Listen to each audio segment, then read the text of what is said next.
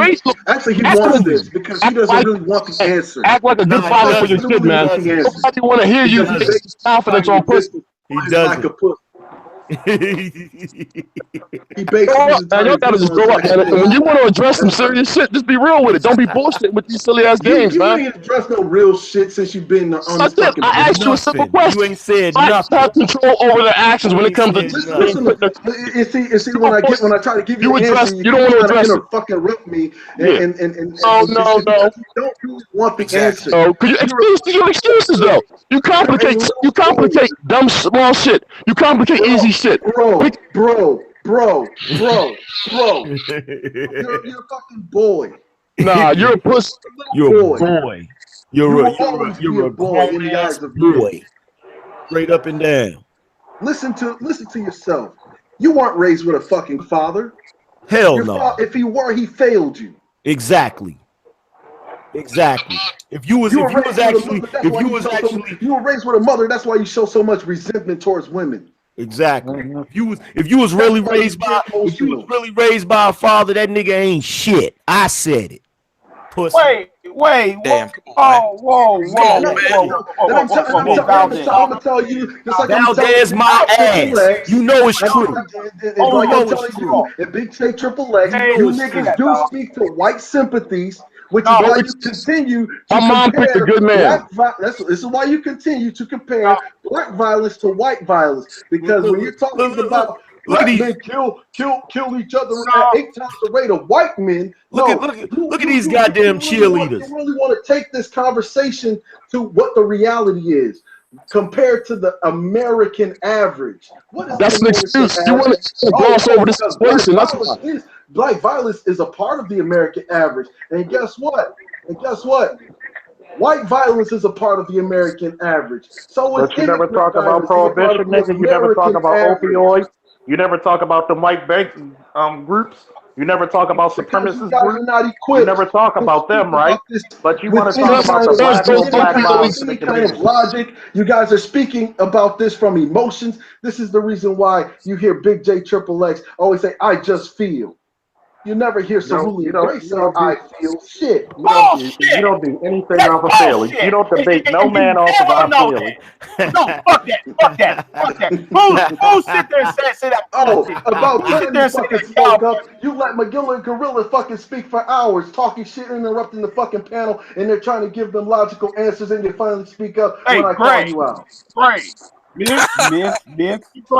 Mr. Gray, shut the fuck up, Mr. Gray. and that is real talk. That is real motherfucking shit, right? Now, problem is this, niggas. The problem is this, niggas. You niggas don't have no fucking ass solution. But you and do. you gonna put my name? It's called we black give men. plenty of solutions. No, Wait, y'all I ain't can't talking be. about no social Look, you can't be. policies. You Y'all ain't can't be talking about mad at me. Look, if I gave your dumb ass a solution and you're unhappy with it, then you're unhappy with it, my nigga. Oh, here's the solution. Big J.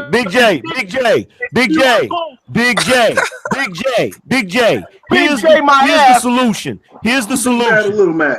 Hold on. Here's the solution. No, you said we wasn't giving no solutions. Then when I get ready to give a solution, you want to talk over me. Here's the solution. Here's the solution. Here's the solution.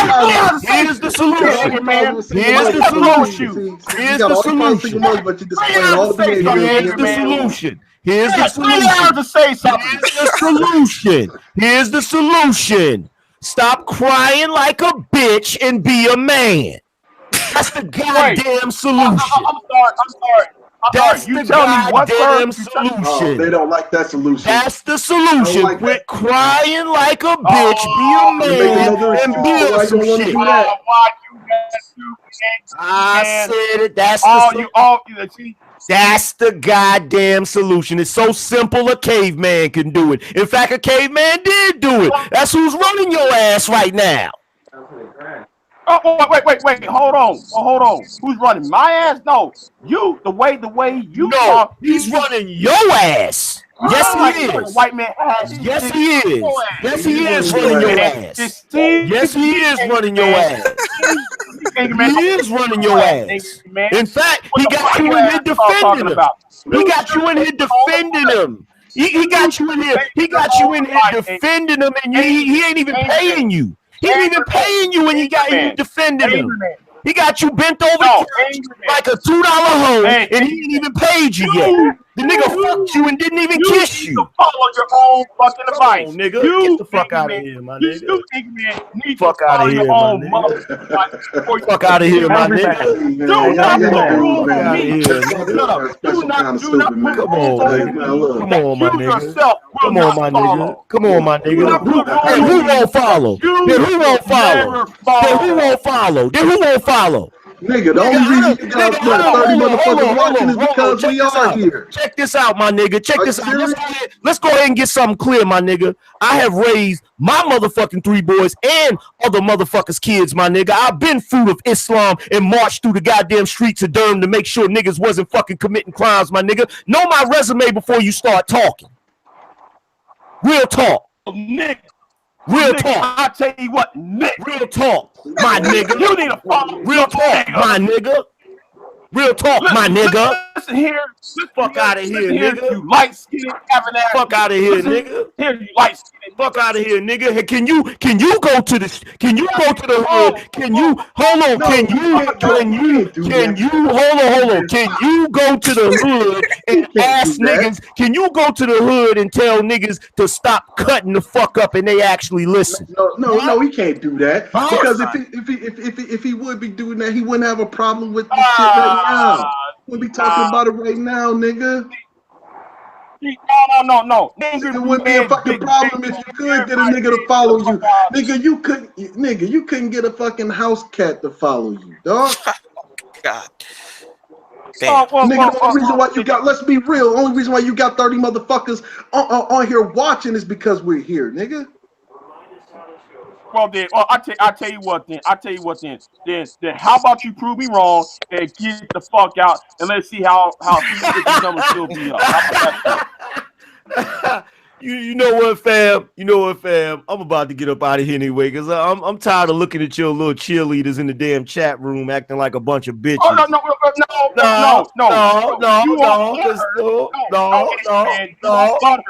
no, because you know what? I got a platform.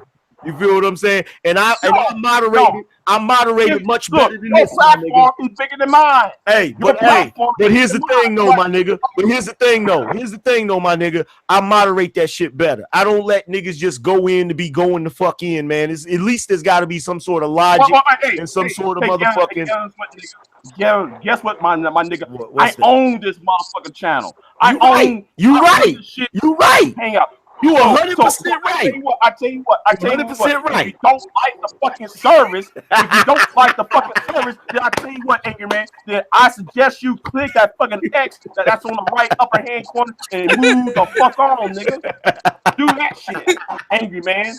I tell you what. Guess what, Angryman? This is a rolling anger moment, my nigga. I tell you what, this is a rolling anger moment. Big J, I tell you what though, I'm familiar with that shit because you acting like a bitch who just paid the goddamn light bill, so now you got a little bit of goddamn power. You enjoy that shit while you can, nigga.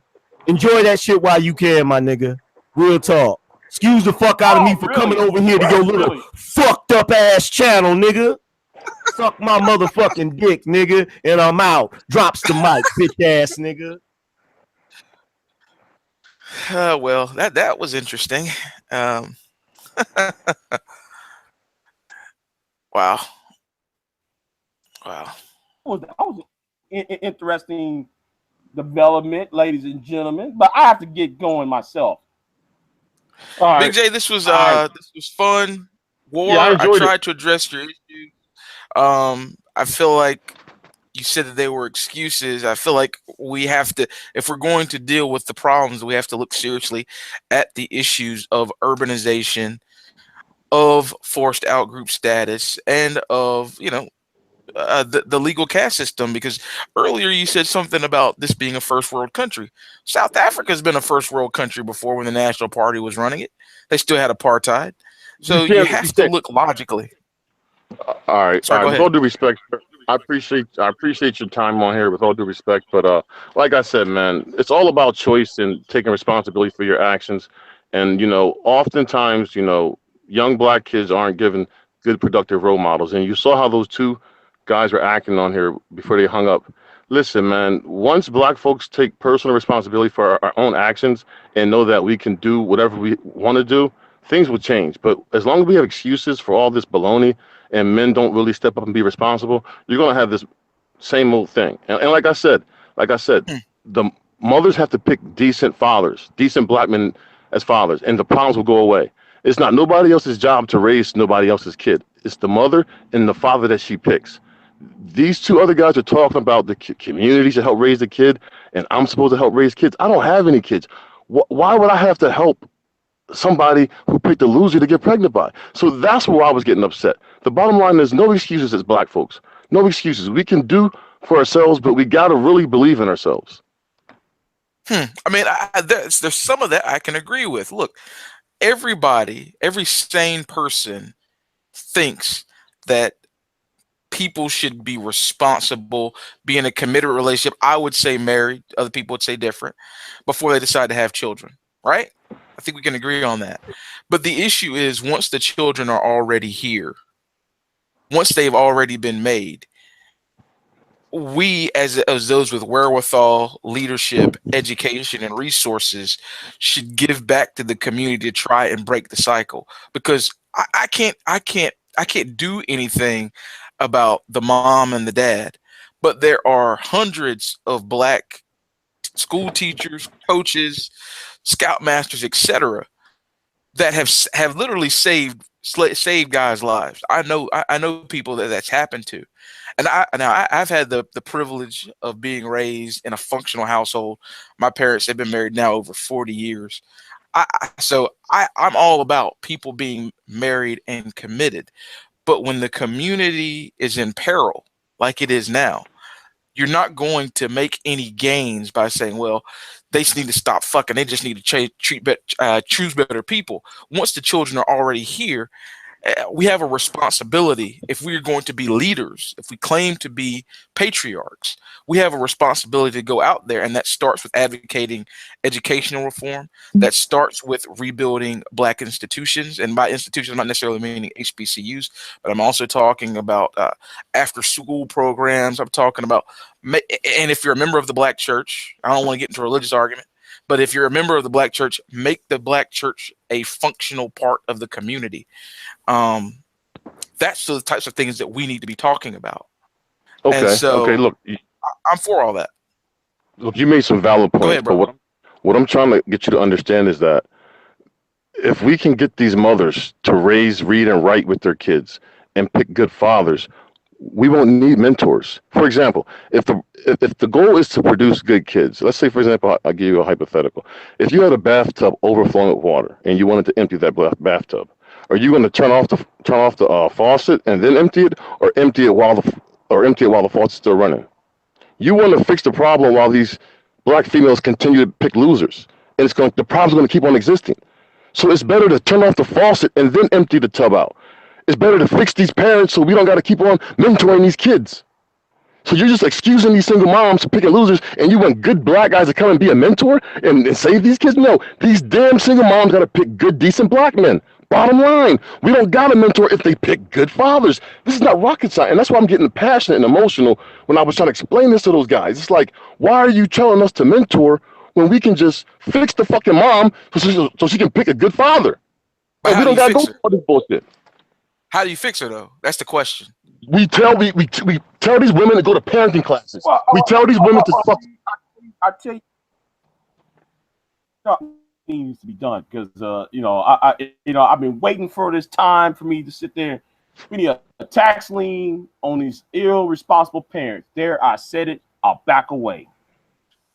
Okay, I'm not necessarily opposed to that out of hand. I'm not opposed to that. I'd like to see how it's actually written up because I think one thing that we need to do is have mandatory paternity tests for all children immediately once they're born. I think that would help solve some issues.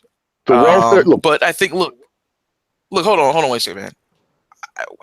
We can talk about welfare reform. No, look, the welfare state, the welfare state is funding inappropriate behavior. They're making it possible. Now, look, if a woman picks a good father, she don't got to get on welfare because the father, the man's going to bring her to his house. The man's going to give her his car. But Right. Okay. That's But what? fine. But But what? how do you stop Hold on. those people from deciding to do that?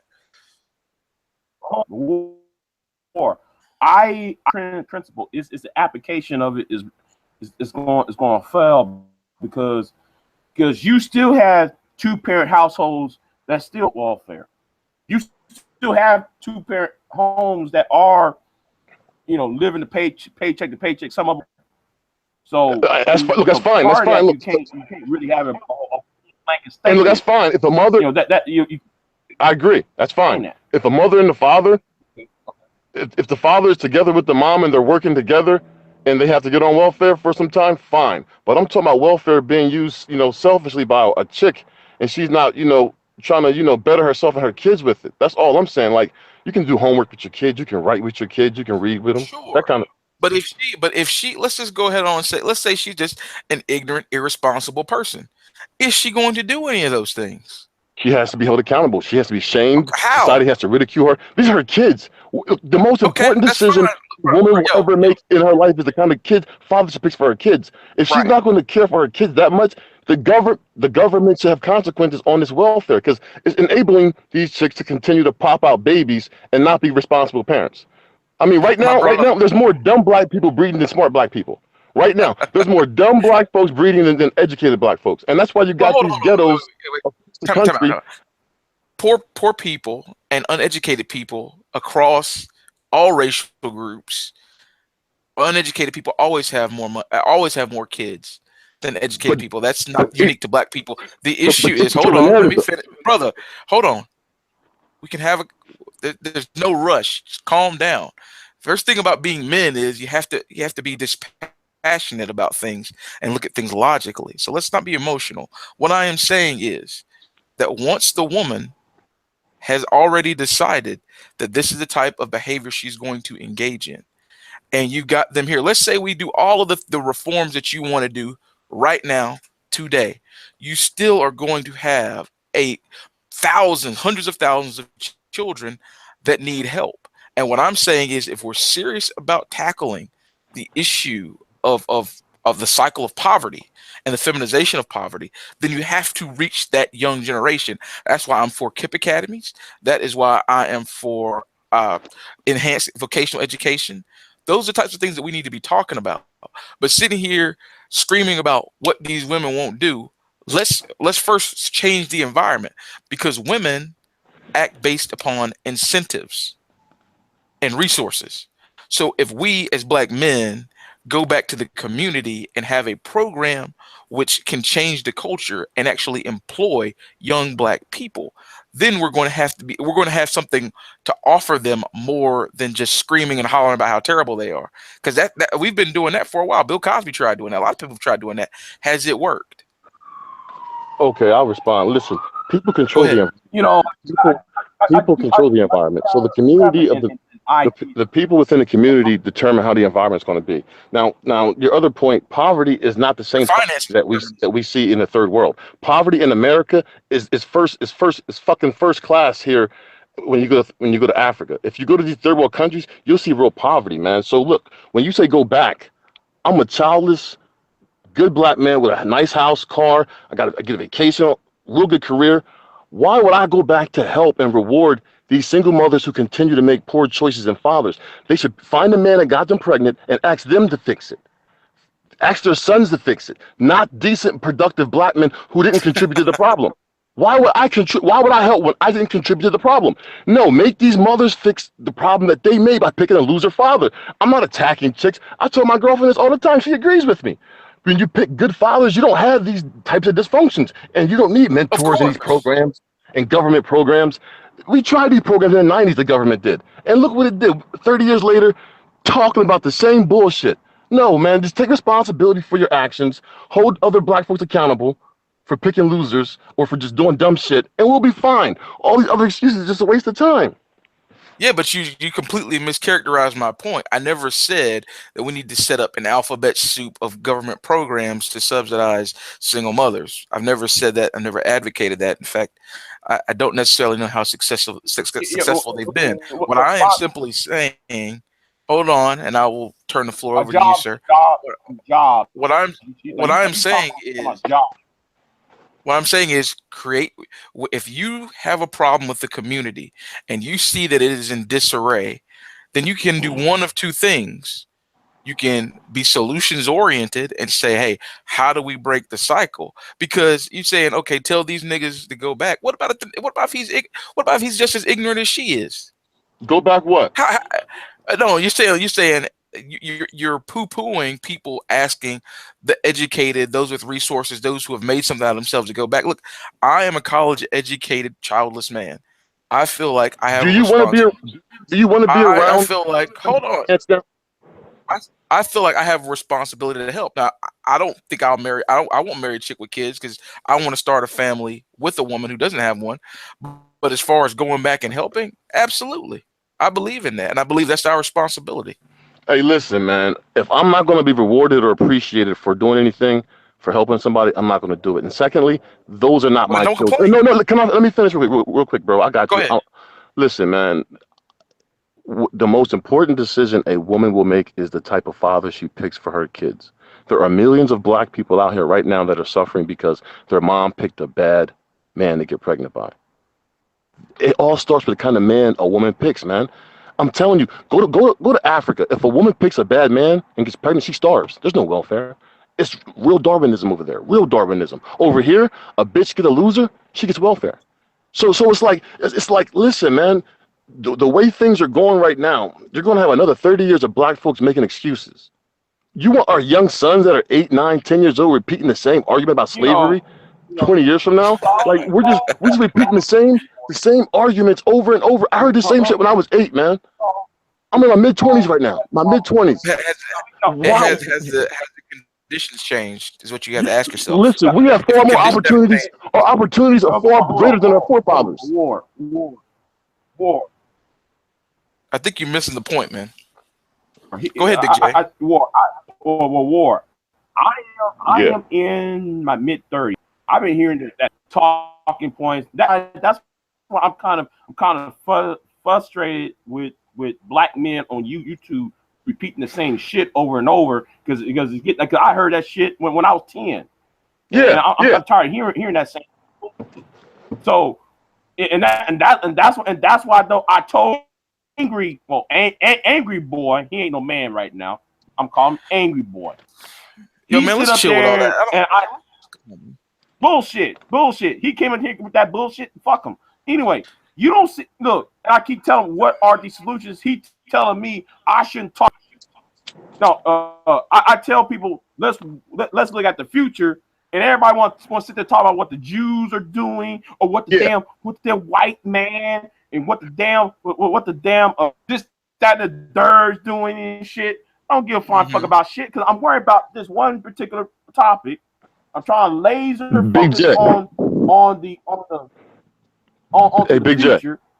And we have 10 years. Look, I've been on here since same argument. 2007 argument. Willie Pete was running the shit in this motherfucker. Same argument. Tommy Sotomayor came in here 2008. Same motherfucking shit. And that's all you hear is the same talking about our argument. And that's what I was talking about everybody else, Obsidian, about all everybody talk more about those donations than worry about solutions. And Angry understand what I was talking about, the donation part. He thought I was criticizing him about the goddamn y'all getting donations, but I'm talking about y'all worry more about donations than worry about these solutions. That's what I was trying to say. But niggas sit up there can't even think straight because they're thinking with the tip of their penis and not the head on their fucking shoulders. Hey, Big J, and that is real talk. Ain't real truth. Hey, Big J, what happens is this: whenever we talk about, moving on from slavery and not talking about it, they think like the other black folks think we're trying to give white people an excuse and a pass. No. Look, man, the history's in the history books. They can't deny what they did to us. All we're saying is black folks got to get ourselves together academically first and then come up with the fight with slavery. I mean, because most black folks, man, like they can't even give a concrete argument about slavery and reparations. So it's like, let's focus on building black folks up academically, educationally, and then move on to, dealing with this, reparations shit, man. I just don't want to focus on this slavery shit because It's not good for young black boys' confidence or black girls' confidence. Tell them that they were great. Tell them that there were, so many black inventions from 1900 to 1965. You can't just talk about this slavery shit as if we're just weak victims who can't do for ourselves. It's paralyzing. I'll say I disagree with that. I think you have to. It's not just talking about slavery. You talk about everything. You give them a well-rounded education of their own history, warts and all. So to me, if you don't talk about, if you're some middle-class kid and you look around and you see the state of black people in this country and you're not informed about how this happened, then there's some people who are just going to sit around. Hey, man, these people, they don't have their shit together. I guess they're just inferior. I guess they just have these problems. You have to inform people that the world did not start today. There are things that have happened 10, 20, 30 years ago, whether it's mass incarceration or the war on drugs or Jim Crow or redlining, etc., that are the effects of which are still with us today. So I'm all about being a solutions-oriented individual, but you cannot cure the patient until you get a diagnosis of the disease. You understand? Yeah, but under Jim Crow, black folks under Jim Crow, black folks had an 80% marriage.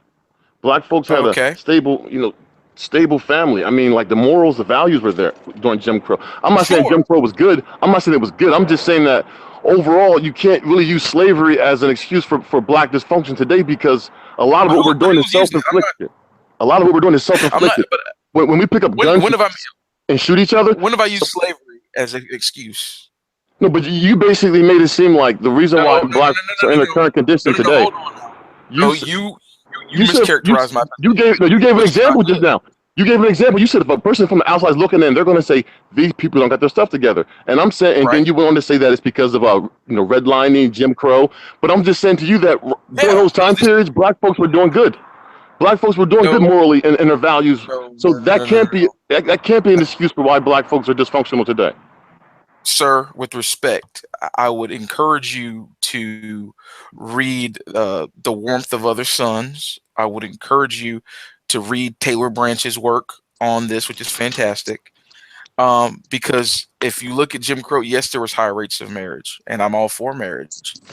But there's also huge amounts of poverty. And all the way through Jim Crow up into the war on drugs. And the war on drugs broke down, not just the war on drugs, but drugs being flooded into the community broke down, which few institutions were there left. So these things did not just happen in a bubble. Now, I'm all for, hey, I don't have excuses for myself. I look in the mirror and say, hey, whatever's going to happen is going to be on me. So I'm not advocating that people not take responsibility for themselves. I'm saying you do a sober look at the situation. If you want to study Iraq and why the Kurds are in the position they are in, you're going to have to know their history. If you want to look at Armenians in Turkey, you want to know their history. It's not about giving people an excuse to to live a substandard life. It is about saying these are the issues that as a group in the aggregate you deal with, and those things have fueled things like poor school, low rates of home ownership, a whole host of things. Now, if people want whatever solutions you want to have, I'm for all solutions being on the table. I'm for innovation, but sitting here and pretending like these things just happen, like all these things just happen like 300 years ago. No, a lot of these things happen now, happen within the lifetime of our parents, and some of these things go on today. Look at how black men are left out of juries. There is a Supreme Court case called Batson, which deals with this issue and how black people are systematically kept off of juries. So we have to be educated ourselves before we can sit here and talk about what people are supposed to know and what they don't know. Because some of us from this conversation don't know the history either. Listen, schooling starts at home. The parents, look, reading, writing, and math are basically, you can learn that in school easy, no problem. Now, understand something. Poor schooling is based on property value. Because you have, graffiti on the walls in black neighborhoods and gangs, that brings down the property value. So when you address personal responsibility, the property value and the taxes will go up and the schools will be funded better. So that's how the crime and dysfunction in Black America affects the schools, because it's all controlled by taxes. But like I said, man, personal responsibility is going to be on the individual. And when the individual takes that, you're going to see change, man. That's all I'm trying to say. Mm-hmm. And school starts at home, though. Like the mom, look, my mom, my dad, they would read to me. When I was 5 and 6, I had to read a book, an English book to them. They would do my homework with me. They would write with me. So it starts at home. You can't say failing schools. No, these parents want a babysitter. So they just send a little badass kid to school and don't even teach them how to read and write and do anything with them. You hear how these parents talk to their kids? Get in the car, little nigga. Get in the car. Shut the fuck up. You see, these are some fucked up parents we got raising these kids out here. So it's like, until we address the bad parenting and address the choices Black folks make, it ain't gonna be no change, man. There's no excuses, man. I'm tired of all this other bullshit people talking about, man. Discriminate, man. Nah, it's Black folks. Look at how Black folks are acting. Your typical Black guy today, pants down, smoking weed all day. And I don't knock people who smoke weed. I mean, I'm just saying, no. But when you ain't about shit, when you just drinking that lean. Come on, man. You said you smart. You don't want to be around certain Black guys that are just nigga this, nigga that. You don't like doing that ignorant shit. Imagine if you were put around a low-life Pookie and you had to be around him. Imagine that shit. You would beat his ass. You end up fighting or you end up killing him. So it's like, bro, I gotta be around certain Black guys. I gotta be around certain Black guys about money. I own my own property. I got my own house. Got my own car. You gotta have money and be about something. I'm not about being around no loser. Nigga this. My pants are down. Where the hoes at? I'm gonna get some pussy. Nah, man, these dudes just are. I'm not about that. Do you want to hang with those kind of guys? Is that the kind of guys you chill with? You're directing this towards me? No. But I'm not going to shit on a whole bunch of people that don't have a lot. You're asking me to go back and work with them. You're asking me to go back. No, I'm asking you, if you're not going to be a part of the problem, to shut the hell up. No. I'm giving my logical opinion on what's going on. How can you expect decent guys about something to go back and help dysfunctional guys that ain't about nothing? Meet me halfway. Meet me halfway. Show me that you want to. Show me that you want help. What I'm saying is, if you actually are serious about changing the paradigm, if you are serious about having a community that is functional, then you will go and work with the young people that are there that need our help. That's what I'm saying. First, you tell the truth first. First, you tell the truth. You tell the truth with the problem. Your mothers are picking loser fathers. The boys are not taking school serious. You got to tell the truth first. How can you fix a problem? An alcoholic, if he ain't going to admit he's a drunk. You got to tell the truth first. Lay all the dysfunction out. Tell the truth first. You can't hide the truth and try to fix it. How's that going to work? Who's talking about hiding the truth? I don't. No, what I'm saying is, say the before you try to help anything. Say the things that hurt and that make people uncomfortable. Like, listen, pick good fathers. Stop being irresponsible, selling drugs and doing drive-by shootings. That will make Black folks uncomfortable. They call you coons. They call you Uncle Toms. Instead of addressing the issue and dealing with the truth, Black folks just want to hide from the truth. And first, you got to deal with the truth. How many Black people have said this? Like, seriously, I think a lot. I mean, Barack Obama has said. Of course, man. Bill Cosby has said.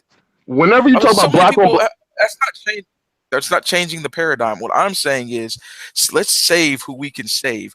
These older people, if you're over 18 and you're out here doing all this shit and you don't want any help, I got no time for you. You lost. I hope you make it. But if you don't, oh well. But I'm saying these young people that we can still reach, who still have a chance to live a good life, if we have the ability to help them, then we can build the communities that we want. So let's do that. I would do that if I was guaranteed that the mothers would stop producing those same dysfunctional. Remember that analogy I just gave you about the bathtub overfilling? Would you turn off the faucet or just start emptying out the bathtub while it's running? You got to turn the faucet off before you empty out the tub. So you got to fix these single mothers before you continue to help them, because you're just going to continue to help without fixing the problem. You understand what I'm saying? Like, you just can't allow something to keep going on and just fix the problem and just fix the end result. No, you got to go to the root and say, look, raise good kids, pick good fathers, and we don't have to mentor your kid. You don't need a coach to mentor your kid. You don't need nobody to mentor your kid. Just pick a good father. Say all that you want to. What I am about is, see, I'm not in the business of trying to raise grown folk. I can't do that. No, What you I am don't have saying no. is, No, it's no, called hold on, man. accountability and telling people to be Dog, you're responsible really for their emotional. choice. It's getting tiring. It's No, getting I'm just tiring, telling dog. you. Okay. You're giving excuses though. Uh, You're giving I'm not. excuses. How's that? I'm giving excuses. Okay, nigga. Um, I'm not a nigga. I'm a black man. See, you got that nigga mentality. You feel inferior to white I people, so do. you call yourself a nigga. Why do you call yourself a nigga? Why?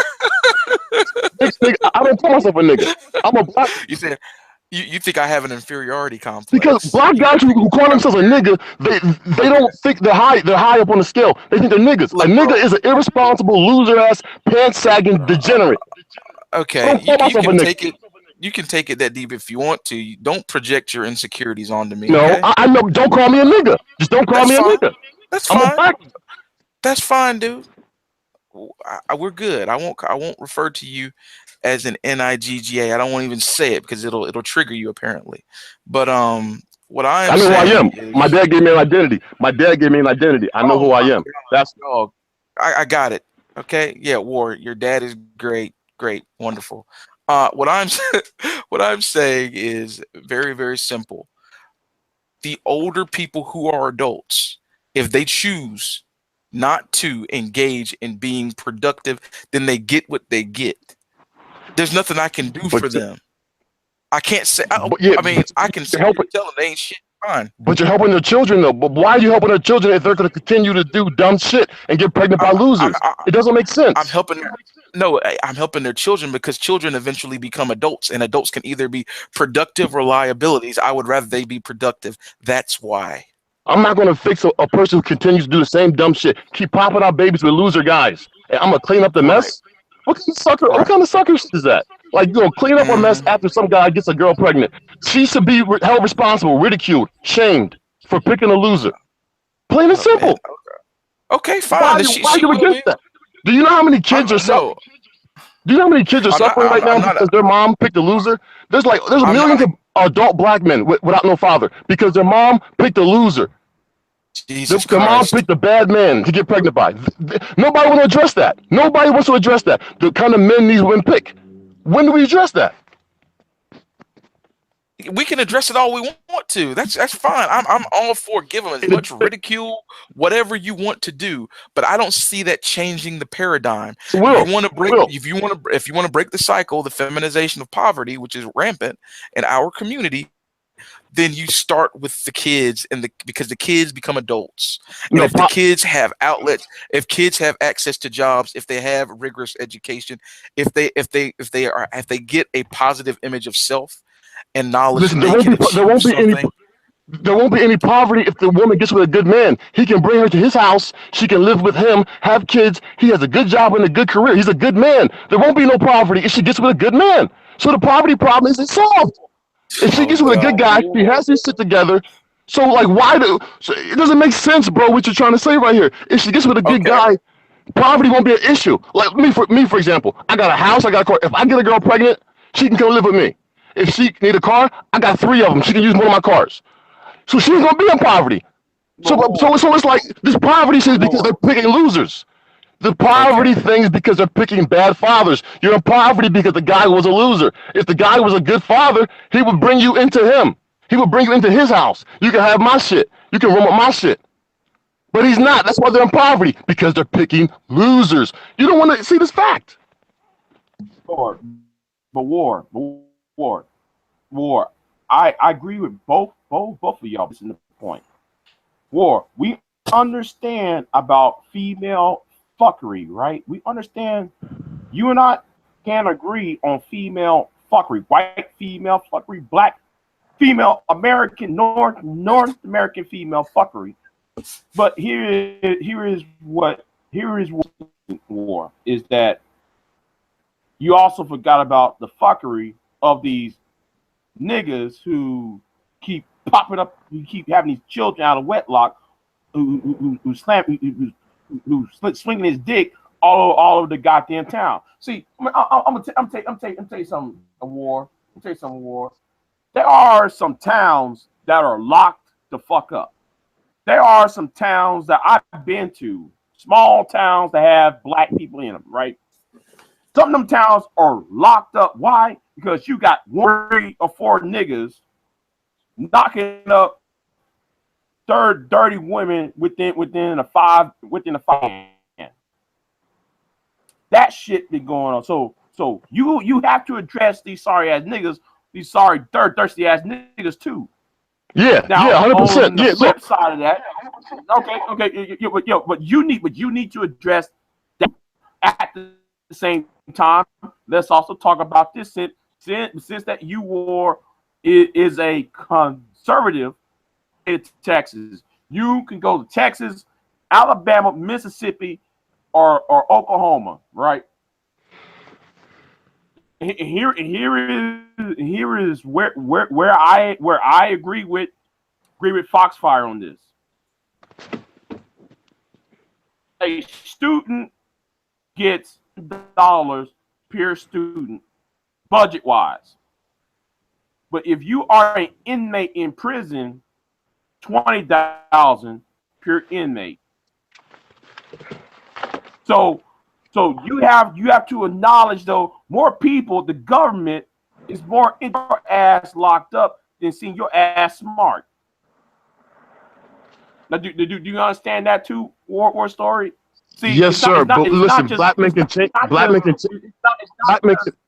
Black men can change that by, whoever, is affected by you going to jail and stuff. They can lobby Congress to change these laws. You can organize black men who are felons behind that. But see, I never been to jail. I don't have a record, so I can't relate to that kind of shit. But I hear what you're saying. And listen, man, I do address the bum black guys who are getting these black chicks pregnant. Now, I always distinguish myself from Pookie and Ray Ray. That's why Angryman and Cerulean always attack me, because I'm always pointing out Pookie and Ray Ray. Pookie and Ray Ray are the individual losers stuck in black America after all the decent, successful black guys don't want to deal with them. So I always distinguish myself as a decent, productive black guy from those losers like Pookie and Ray Ray, because those are the guys that are getting these girls pregnant, women pregnant. So yeah, 100%, I agree with you. And that's why I say pick a good father. I'm telling you that you're picking bad fathers. So I'm saying pick good fathers. Don't pick Pookie and Ray Ray. I always talk about that, and I can't repeat that enough. We got losers. I talk about the crime and the problems out there, and it's. Go ahead. Yeah. Problem. Here is what you said. You don't. I'm gonna say it like this: when they're in their teens and 20s, I'm gonna say this. I'm gonna have some women look at Pookie and Ray Ray as it's more of a survival mechanism in women. They see that as protection.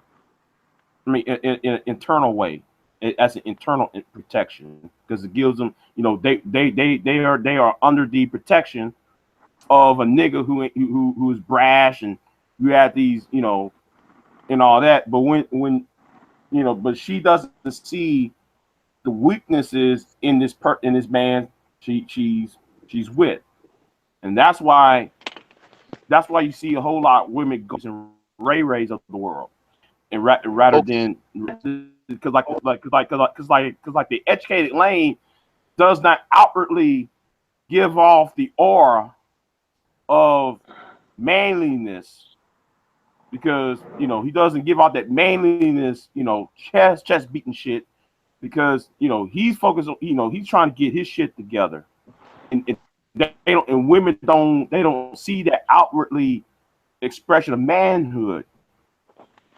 So go to Pookie Ray Ray, because Pookie Ray will give them that, give them that idea of the brave man and all that. So I know I'm hazarding a guess on that, but that's how I view women who like 20.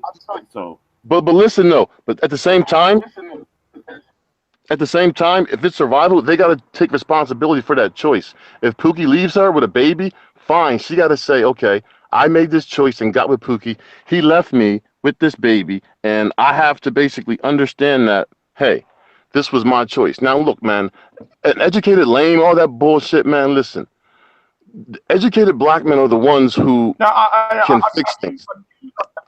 The term educated lame because I hate that term educated lane because everybody got that from a Sergeant Willie P would say that shit. Use that term, but the thing is, I'm using that term because I couldn't find a better term, so I'm have to use that term. Okay. So like, okay. But when you say survival, though, man, when you say these girls look at Pookie and Ray Ray as survival, but they also look at their aunts and their mom, and they see what Pookie did to their mom and aunts, and they see their mom and aunt struggle. So why do they grow up and make the same dumb decision their mom made and get with a loser? And that's why you gotta focus. Be like, what's the IQ with these folks? Because you saw your mom struggle, you saw your aunt struggle. Like if you saw your big brother go to jail for selling drugs. If you're 8 years old and you seen 3 of your big brothers go to jail, 2 went to jail for drugs, 1 was shot for selling drugs. Why would you grow up and be like, I'm gonna do the same thing? So it's like, listen, man, she can pick Pookie. Let her pick Pookie. I'm not tripping. But she has to understand her mom and her aunt was the example for her not to do that. But she gotta live with her choice. And does she love her kid? If you love your kid, you're gonna pick a good father. My mom did that for me. That's the number one thing, man. You have to. Like, I mean, when you look at when a girl looks at a guy, she has to say, what kind of father will he be to my kid? She has to think like that. If she loves that baby. Now, if she only wants a welfare check, if she only wants free Section 8, if she only wants free Section 8 or free housing, and food, no, she ain't gonna care. You got good hair or a good car, oh, you can get me pregnant. but she don't go by your IQ. She don't go by your value, your family values. That's where the problem is. My girlfriend told me this shit herself. Right. I look, man. Here's the disconnect for me, because a lot of what you're saying, I can understand and empathize with. What I'm saying is that adults who make poor decisions, if they face poor consequences, I don't really give a shit. But these are life changing decisions though that affect kids. Right. These are life changing. You're creating a life. Creating a baby. I get that. No, you don't. You take it lightly. You take that lightly. You take that lightly. Hold on. How the fuck are you going to you're blowing it off. You're blowing it off like, okay, I don't care. You're blowing it off. No, because I'm not going to creating a life is important. I'm not going to sit here and get overly emotional like you are. It's issue though. Kids are being created. I'm trying to have a conversation with you, and you're taking it to the upper room for no reason. You're blowing it. You're trying to dismiss it like no. No, I'm not dismissing it. It's the reality. We have a 72% out of wedlock birth rate. It's atrocious. I wish it was lower. I wish Black people would only have kids when they're in a long-term committed relationship, hopefully a marriage. But because they are not doing that, and because we have had a hands-off approach, we've had this is the thing that kills me. Black people, educated Black people with resources, have left. We've had Black flight for decades. Black flight has not improved the status of the community. Because so what I'm saying, no, hold on, I didn't interrupt you. At least do me the courtesy. My bad, bro. My bad. If you are a so-called conservative, do me the courtesy and allow me to finish my thought. Apologize. As I was saying, if you believe that simply leaving is going to help anything, I would submit to you 1965 to 2008 to 2018. We've had all of these times. We've had a lot of times where there's been a ton of Black flight, and what we have not seen is increased amount of Black people, massive amount of people moving into the middle class. We've seen is lots of out of wedlock birth rates. We've seen a lot of problems. And what I'm saying is, I would never sit here and browbeat a Black man and tell him, hey, you have to sit here and marry a woman with kids because that's your responsibility. I don't believe that. But I do think if you have the wherewithal and ability to go back and help young kids, that is going to be the way. We should be advocating for educational reform, and we should be building institutions in our community that can employ, educate, and uplift young Black people. Old Black people, niggas that are retarded, niggas that are doing stupid shit in the street, I got no time for them. But young people that can be saved, that can be helped, I'm all for it. Okay, that's all I'm saying. All right, well, look, I'm gonna first address what you said about Black flight. Black men left. Look, the Black men, the intelligent, the Black guys who have like trades and skills, who were mechanics, plumbers, electricians, engineers, doctors, and lawyers, they left because there's no accountability. When you got Pookie and Ray Ray going around, either you're going to kill them with your hands or you're going to go to jail. So you got to leave. When there's no accountability and there's no code of conduct, you're not going to fuck around with losers. Why am I going to put my life in danger being in some hood trying to save some bastards that don't want to save themselves? So that's why black flight took place. Smart black people got on because they saw nobody wanted to fix nothing. No, all excuses, slavery, slavery, slavery. All excuses, slavery, no personal responsibility. No, put the drugs down. No, put the guns down. None of that. It's all slavery. That's why educated black folks left. You only got Pookie and Ray Ray and Sequana and Bonquisha down there. And nothing's going to get fixed because all the smart black men are gone. We're out. We're not fucking with them. You're the vanguard of educated black men? No, I'm just one of them who has a skill and I can do something. Look, man, I got my own house. I got my own property. I got good shit going for me right now, bro. So I'm just giving you an example. You talked about black flight, and I'm telling you why black smart people left black inner cities and why you got, Poogies and Ray Rays there kicking up dust and causing problems because there's no accountability and the black smart guys had to leave. We all had to leave. What I'm saying is this whole thing about not how do you it's simply leaving and saying, hey, you guys better fix this shit or we're not coming back. We've already done that and it hasn't worked. And as a matter of fact, as far as shaming, we've been telling there have been there's been so many black people who've said, hey, y'all niggas need to cut this shit out. Dr. Alvin Toussaint talked about that. Bill Cosby talked about that. Louis Farrakhan talked about that. So many people, even Larry Elder has talked about there's from across the political gamut, left and right, people have talked about that. What has not been done, and what I do think we should be doing, is building institutions. If you want to hold people accountable, you have to be entrenched in the community first. I cannot hold people in the Asian community accountable because I'm not a member of said community. So if we want to, as educated black folks with a vision who want to help and want to have a functional society, then we have to be in a position to offer them more than shame and ridicule. We have to be able to offer them opportunities. Now, like I said, older people, you don't want to get your shit together? Hey, good luck to you. The police or somebody else or the landlord who evicts you, somebody's gonna catch up with you, evict you. I can't raise a grown person and I can't help a grown person who won't help themselves. That's not my responsibility. But young people, it is my responsibility, and we should be doing things, building the community in such a way that once they become an adult, they don't go back and do the same shit that you're complaining about right now with the people that are there. All right. Well, look, to answer your question, to respond to that, for the past 30 years, the narrative has not been about, picking good fathers. The narrative has been about, all black men are bad fathers and we just walk out on our kids when 45% of us don't have kids. So the narrative has to be these mothers are not picking good fathers. That's to be the new narrative. And it's been that way for 30 years. They have not been picking good fathers after 1971. And that's why these children have been turning out dysfunctional. Look at all the homosexuals we got. Look at all these fucking prostitutes we got, trannies, more trannies than ever, all raised by single mothers. So look, man, it goes a lot deeper than where you want to go. But I still have respect for you. It's no hard, Wait, time out. What lack of depth am I missing? Feel free to educate me. You basically just laugh off the fact when I talk about picking good fathers. You just say if a woman or a grown woman just makes a bad decision, oh, no big deal. This is a child's life. No, for another. I never said it was not a big deal. I said there's nothing. I care, but there's nothing I can. How do you stop two grown people from getting together? Like I said, the narrative has to change to black women not picking good fathers for their children. How do you change the culture? When you make and you shine a light on how the women are picking losers to get pregnant by. First, that's the first thing. When you continue to put that into the pavement and say pick a good man, a decent black man that got shit, you won't need to get on welfare. You won't need to be in poverty. You won't.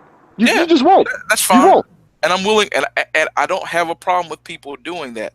But what I'm saying is simply pointing out the problem is only going to take you but so far.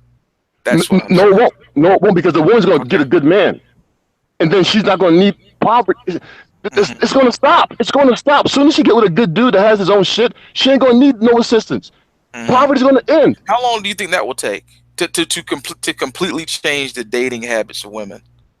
Well, I believe that if you're just if you constantly point out the fact that these women are getting pregnant by losers, they're going to look in the mirror and say, "What have I been doing for the past 30 years of my life? I've been picking losers till impregnate." And you got to make them feel that pain. Look, these are your kids, miss. But You care about your kids? If you care about your kids, you're going to pick a good father. Right. That's true. You will. If you care about your kids, you'll pick a good All right, father. then. But what I'm So, saying is hold on. you can't come. It's one thing for people that are inside of their community to have a grassroots movement. But when many of us are not inside of the community, they're not going to listen to us about how they're raising their kids. Because we're not I didn't hear you. I didn't hear you. Say it again. I'm sorry, I'll repeat. What I'm saying is it would be one thing if an organic movement came up within that community where they're doing all this dysfunctional shit. But if that doesn't happen, and those people that are outside of their community are constantly saying, "You niggas need to get your shit together," and many of them do need to get their shit together, that is true. But when you're not inside of your community, there's only but so much social pressure you're going to be able to put on them, because you don't live with them, we don't work with them. A lot of times we don't go to the same schools. A lot of times we don't even go to the same churches. So how much social pressure are we even going to be able to put on them? Look, it's working right now. It's working right now. For the past 2-3 years, the social pressure that's being put on these chicks on social media, these black chicks. I mean, listen, right now they're starting to wake up. A lot of them are starting to admit that they've been making poor choices in fathers. A lot of them are waking up and admitting to that shit. So the pressure got to keep on going. I think that has more to do with cutting the welfare state getting cut, not necessarily how much pressure they're getting. Trust me, people are still getting welfare. I know folks are still getting welfare. No, what I'm saying is that the welfare state is getting scaled back. I disagree. Go ahead, Big J. I didn't mean to interrupt you. Hold on. I disagree with that. Yeah, I disagree with your assessment. And I'm about to hang this up because I got look, the thing, I don't think so the service is going to solve the problem. I believe what is happening, and dating habits of women is going to change in 5 because men are saying no to sex. A lot of men are saying no to relationships. A lot of men are going MGTOW. A lot of men going Igmore, and across the board. You have look. Let me say something. You have South is paying grown men to date. You have in Japan giving tax breaks to single men to get married.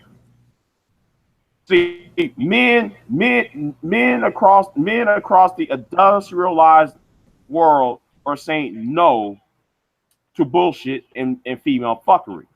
So they saying, so soon as men getting out the way, it's changing how and women have to catch up on this shit. See, too many women are mustering around with that Mary J. Blige bullshit. The fuck up on how being tuned how men are.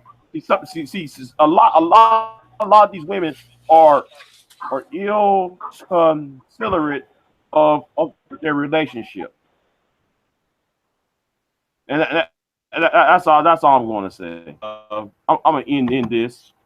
It's been good. Thanks a lot, man. Hey, bro. Hey, no hard feelings, bro.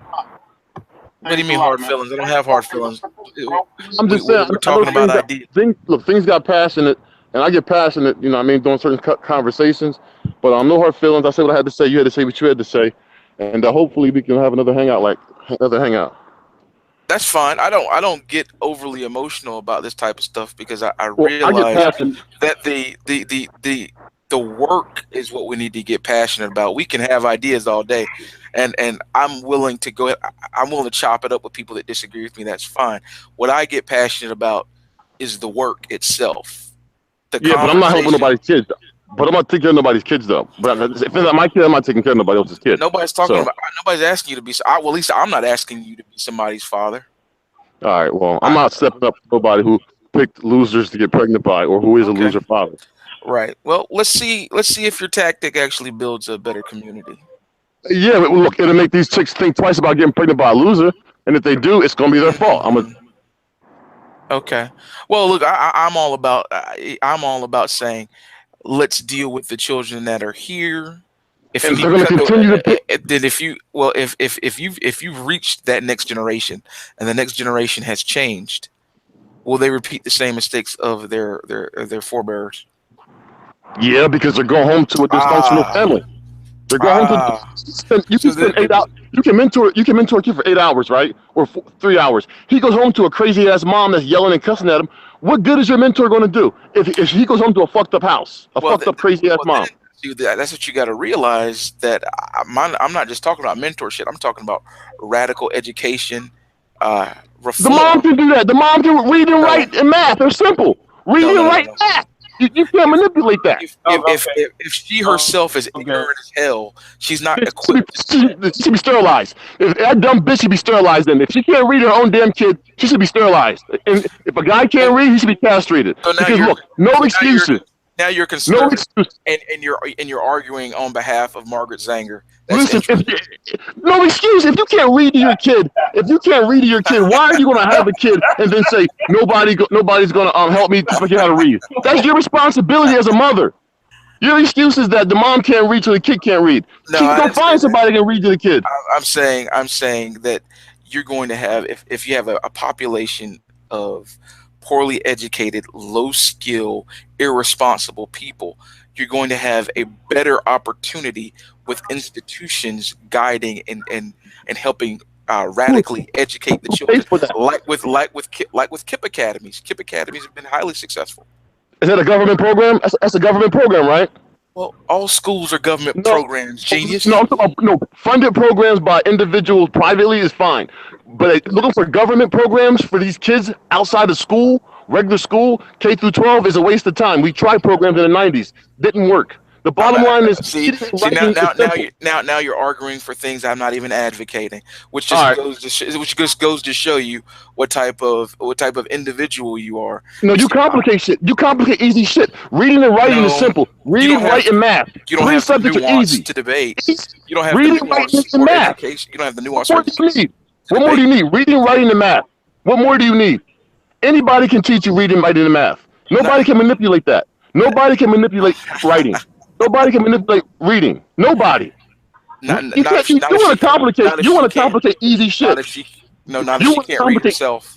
Fine, but she can find somebody in her church to read. Man, you're an excuse maker. She can find somebody to read. Cut that shit out. Cut that shit out, man. And you're crying. What the hell's wrong with you? She can find somebody to read to her kid. This is an emotional Negro. For her kid. She'll find somebody to read to her kid. Another emotional Negro. Because you make excuses. We're having a civilized conversation. She can't read, so her kid can't read. She can't read, so she can't read to her kid. Fuck out of here. And this is what you resort to. You're making excuses, though, man. Reading and writing and math are simple subjects. You can teach your fucking self if you learn. Your parents can teach you that shit. See, I don't engage in insulting people like because what happened the excuses earlier. you're coming up with, bro. Math can't be manipulated. Math cannot be manipulated. Reading cannot be manipulated. Look, history can. You can manipulate history. You can manipulate history. But those three subjects, math, writing, and reading, you can't manipulate that shit, man. Right. In the most competitive job market that we've ever seen, I do not want to turn over the future of black education to our most ignorant people. I'm not telling you to do that. The parents are raising them, though. Right. So that's why we need to have educational reform, which demands at high home, standards. At home. Okay. So now everybody's going to homeschool. No, but it starts at home. Math and writing starts at home. Of course, it starts at home. But if you're arguing that the homes are dysfunctional, what I'm saying is they can go to a church. They can go to a church. They can get somebody in the church to read to their kid. Right. They can find somebody to read. You make excuses. You don't want her to do it herself. You want a program from the government. You want a government program to do it. No, I don't. I want her to do it. Get a private individual. If the mom can't read, go to a church, get the pastor to find a deacon, find somebody to read to your bastard kid. It ain't that complicated. Don't complicate shit. You want to complicate it. This was enlightening, and it's very interesting. All right, you want to complicate dumb, easy shit. Easy shit. You complain about people. You complained about people attacking you earlier, and then when I try and have a civilized conversation with you, a man, you get emotional, you get hyperbolic, you get vitriolic. So, The excuses though. I heard the same excuses since I was 9 years old. Since I was 9, I'm in my 20s now. Why to say another generation of these same excuses? I doubt you were raised around people that were as educated as I am. Talking about highly doubt that. Look, 30 years ago, the excuse was poverty in schools, bad schools, all types of excuses. You're using the same excuses today. No, what I'm saying is, let's have an all hands. If you have a community that's this bad, what I'm saying is let's have an all hands on deck strategy. I'm for all solutions that can be provable, testable, and can be replicated. So if that means, hey, I'm all for Eva Moskowitz. You're a conservative. You're familiar with Eva Moskowitz? No. Oh. Hey, I have a question for you. Tell me this. Okay. Hold on. I was making a point. Eva Moskowitz, who is a darling of the conservative movement, it's interesting that you don't know about her, but okay. She has done a lot of stuff with charter schools in New York. I'm all for that. I'm not opposed to that. I'm not for an expansion of WIC and TANF. Those programs do very little to nothing to help bring Black people out of poverty. What I'm saying is, let's do innovative things that help. But go ahead with your question. All right, my question to you is that how come Black athletes, like ones who come from like these rough areas in the hood, who can relate to these guys in the hood, why don't these Black athletes come back and help out the guys in the hood? You know why? Because they know these guys can't be helped. They know they're not going to waste their time with them. You got rappers, you got NBA players who come from the same area these guys come from in Chicago. They're not going back. So even the closest guys to these hood guys don't even want to help them. You do know LeBron James does go back and he's giving them a ton of money. But hear this out though. These NFL players who play for all these teams, they come from these same dangerous neighborhoods, but they don't want to even go back and help these same Black guys that they used to hang out with. You know why? Because they Black guys are fucked up. They know they're fucked up. So it's like you want regular Black guys to come help. You realize that's not accurate. But you don't want to see. But you don't tell those athletes who these dudes to relate to them to go back. They don't even want to fuck with them. So that's to tell you something. That's to tell you something right there. If the athletes don't want to fuck with them, what? You realize that's not accurate. Well, I mean, look, I'm not saying all athletes. I'm saying, I mean, a few help, but I'm saying the number, a lot more could help. But a lot of them aren't because they know that going back and throwing money at the problem ain't going to fix it. They know that the problem is behavior. War stories. War stories. That's not true. Oh my gosh! This is somebody who's trying to educate me. This is hilarious. Look, you see. Okay, hold on. He's trying to educate me. He's not even aware. Hold on for 1 second. War stories. Hold on. What you're saying is not true. Why? Because I can go to San Antonio and you will see the San Antonio Spurs going to certain schools, some of these South San Antonio schools where there's a lot of poverty at, and giving them Mexicans and Black kids down in mainly Mexicans kids down there because there is that not that many Black people, but giving them fucking food and shit and money. Hell, they even drive to the Austin and give money and help them out on the east side of Austin. So what you're saying was accurate. It's not true. I'm sorry, but it's true. They do help out. All right, I got you. I could have phrased it better, but what I would say is that on average, we have enough. Hear this out. There's enough Black millionaires within the athletic arena in which, if they wanted to, they can go back to their neighborhoods and help and fix the problem. But they're not doing it because, look, first of all, these guys are, close to these hood dudes. Why are they going back and helping like that in larger numbers? Of course, there's some exceptions. You got the example you gave, Mr. Big J.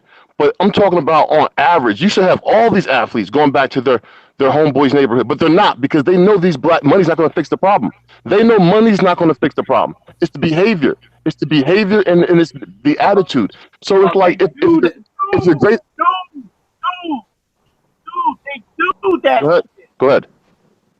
They do that shit, dude. Go ahead. Big J, you there? You there, BJ? No, go ahead. Go ahead. I'll wait. I'll wait. Go ahead, man. Yeah. I was saying basically that if these athletes Yeah, who I'm come here. from these areas, Yeah, if you can relate I'm to here. these guys, What's going on? Hello. if they can, Yeah, if I'm they here. Hello. hello, Hello. can you hear me? I can hear you. All right. Listen, all I'm saying is that I mean, if these athletes aren't going to go back and help the guys that they're, that they came, like the neighborhood they Go came ahead and from, speak. that should tell you something. But many of them are. I mean, but listen, look, most of these neighborhoods, these dudes are not going back to because they know money's not going to fix the problem. It's behavior. Sure, but how do you change behavior? You push personal responsibility and hold people accountable for their actions. No, that's not how you change behavior. Behavior. What is behavior based on? You're an intelligent man. What is behavior based on? Behavior is based on your actions. Behavior is based on incentives. Yeah, if you touch that stove or you steal that watch, you're going to jail. Right. Or you touch that stove, you're gonna get burnt. No.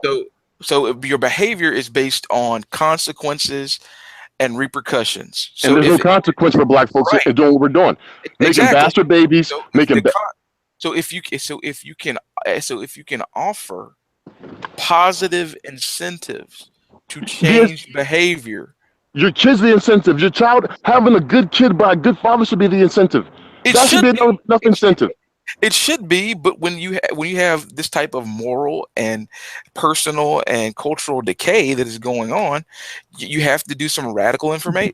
Then you're uncivilized. Then you're uncivilized. If you want to get pregnant and you don't care what kind of father impregnates you, then you don't care what kind of father you give your kid. You're uncivilized. If you're just going to do that and just not care, then you cannot say you're a civilized, normal thinking person. If you're just going to let any old man busting you and not care if he's responsible or not.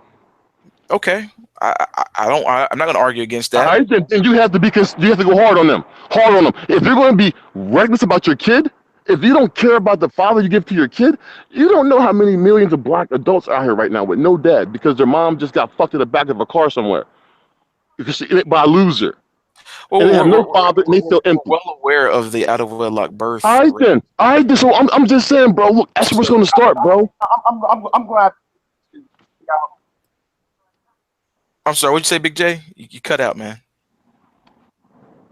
Y'all don't. I'm going to end this hangout. I'm in this hangout.